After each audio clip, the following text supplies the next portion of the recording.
Недавно были разработаны упражнения, которые не дадут вам храпеть. О них мы расскажем в этом видео, а для начала давайте рассмотрим, что такое храп. Храп – это звук вибрации мягких тканей и мышц, которые окружают верхние дыхательные пути. Если эти мышцы расслаблены и сильно свисают в просвет дыхательных путей, то воздух заставляет их колебаться и создавать звук. Храп с возрастом становится только хуже. Иногда мышцы настолько сильно свисают в просвет, что могут полностью его перекрыть.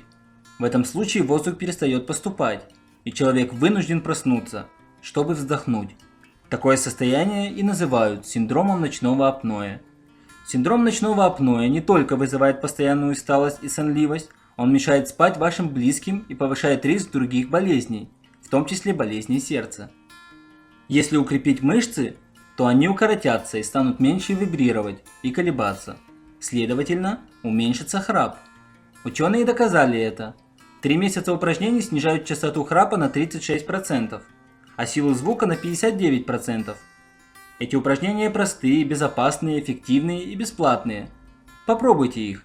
Если у вас небольшой или умеренный храп и нет других серьезных заболеваний, эти упражнения займут около 10-15 минут в день. Итак, первое упражнение.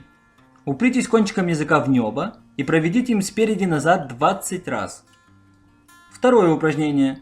Цокайте языком о верхнее небо 20 раз. Третье упражнение. Сдвигайте заднюю часть языка назад, одновременно удерживая его кончик на задней поверхности нижних передних зубов. Так сделайте тоже 20 раз. Четвертое упражнение. Приподнимите мягкое небо вместе с язычком 20 раз. То же самое вы делаете, когда врач осматривает горло и просит сказать «А». Пятое упражнение. Правый указательный палец заведите в рот между зубами и левой щекой. Пальцем отодвигайте щеку, одновременно сопротивляясь щекой. Так сделайте 10 раз с каждой стороны. Шестое упражнение. Во время еды переменно жуйте и глотайте то с одной стороны, то с другой стороны. А после того, как откусите кусочек, приподнимите язык к небу во время глотка, не напрягая мышцы щек. Вы спросите, как долго тренироваться?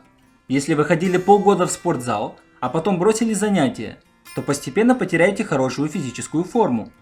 То же и с тренировками мышц горла. Для поддержания эффекта упражнения следует проводить регулярно.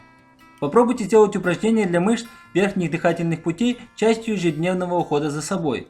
Например, проводите их после того, как почистили зубы или перед сном. А как же достичь максимального эффекта?